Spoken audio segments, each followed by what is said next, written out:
I've always written primarily about architecture, about buildings. And writing about architecture is based on certain assumptions.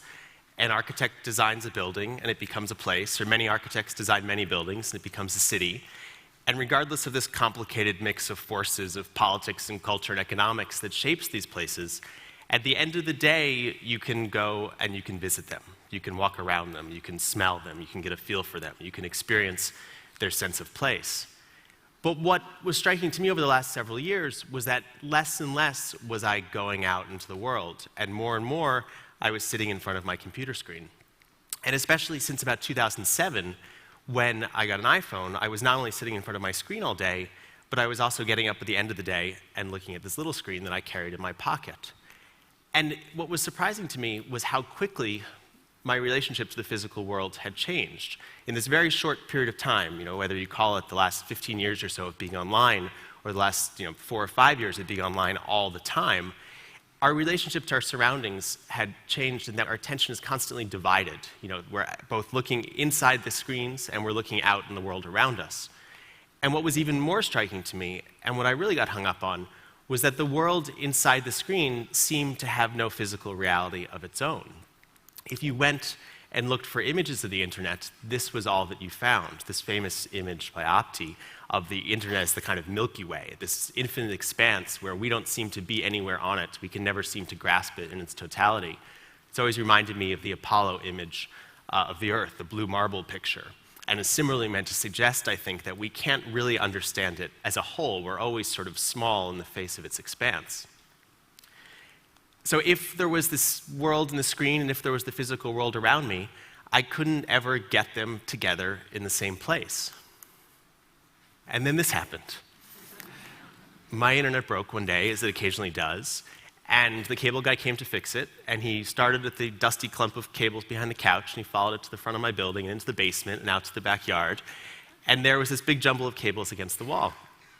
And then he saw a squirrel running along the wire, and he said, "There's your problem.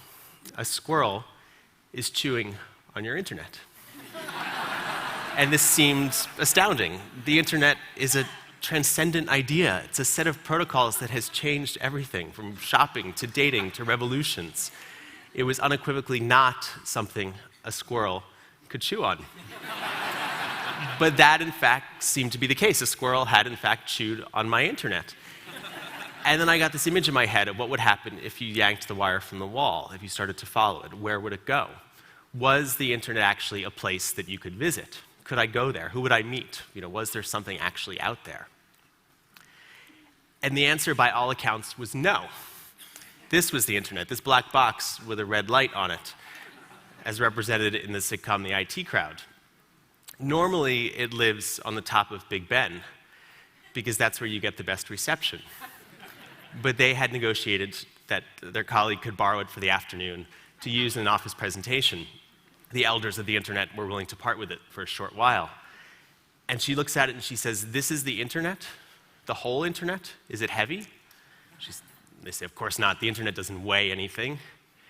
And I was embarrassed. I was looking for this thing that only fools seem to look for. The internet was that amorphous blob, or it was a silly black box with a blinking red light on it. It wasn't a real world out there. But in fact, it is. There is a real world of the internet out there, and that's what I spent about 2 years visiting, these places of the internet. I visited large data centers that use as much power as the cities in which they sit, and I visited places like this, 60 Hudson Street in New York, which is one of the buildings in the world, one of a very short list of buildings, about a dozen buildings, where more networks of the internet connect to each other than anywhere else. And that connection is an unequivocally physical process. It's about the router of one network, of Facebook or Google or BT or Comcast or Time Warner or whatever it is, connecting with usually a yellow fiber optic cable up into the ceiling down to the router of another network.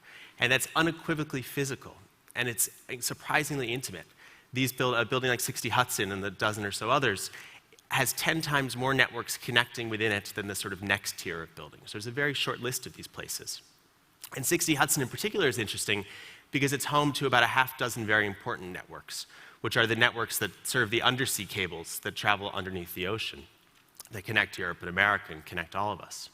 And it's those cables in particular that I want to focus on. If the internet is a global phenomenon, if we live in a global village, it's because there are cables underneath the ocean, cables like this. And in this dimension, they are incredibly small. You can hold them in your hand. They're like a garden hose. But in the other dimension, they are incredibly expansive as you can imagine. They stretch across the ocean. They're 3 or 5 or 8,000 miles in length. And if the material science and the computational technology is incredibly complicated, the basic physical process is shockingly simple. Light goes in on one end of the ocean and comes out on the other. And it usually comes from a building called a landing station that's often tucked away inconspicuously in a little seaside neighborhood. And there are amplifiers that sit on the ocean floor that look kind of like bluefin tuna, and every 50 miles they amplify the signal. And the rate of transmission is incredibly fast. The basic unit is a 10 gigabit per second wavelength of light, maybe 1,000 times your home connection, are capable of carrying 10,000 video streams. But not only that, but you'll put not just one wavelength of light through one of the fibers, but you'll put maybe 50 or 60 or 70 different wavelengths or colors of light through a single fiber. And then you'll have maybe 8 fibers in a cable, 4 going in each direction. And they're tiny, they're the thickness of a hair. And then they connect to the continent somewhere. They connect at a manhole like this. Literally, this is where the 5,000-mile cable plugs in. This is in Halifax, a cable that stretches from Halifax to Ireland. And the landscape is changing. 3 years ago, when I started thinking about this, there was one cable down the western coast of Africa, represented in this map by Steve Song as that thin black line. Now there's 6 cables and more coming, 3 down each coast. Because once a country gets plugged in by one cable, they realize that it's not enough. If they're going to build an industry around it, they need to know that their connection isn't tenuous but permanent. Because if a cable breaks, you have to send a ship out into the water, throw a grappling hook over the side, pick it up, find the other end, and then fuse the 2 ends back together and then dump it over. It's an intensely, intensely physical process. So this is my friend Simon Cooper, who until very recently worked for Tata Communications, the communications wing of Tata, the big Indian industrial conglomerate. And I've never met him. We've only communicated via this telepresence system, which always makes me think of him as the man inside the internet.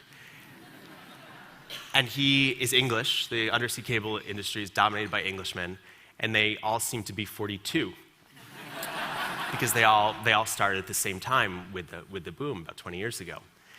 And Tata had gotten its start as a communications business when they bought 2 cables, one across the Atlantic and one across the Pacific, and proceeded to add pieces onto them until they had built a belt around the world, which means they will send your bits to the east or the west. This is literally a beam of light around the world. And if a cable breaks in the Pacific, it'll send it around the other direction.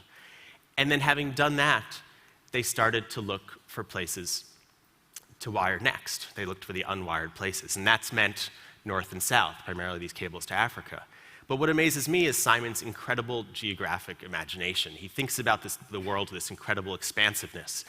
And I was particularly interested because I wanted to see one of these cables being built.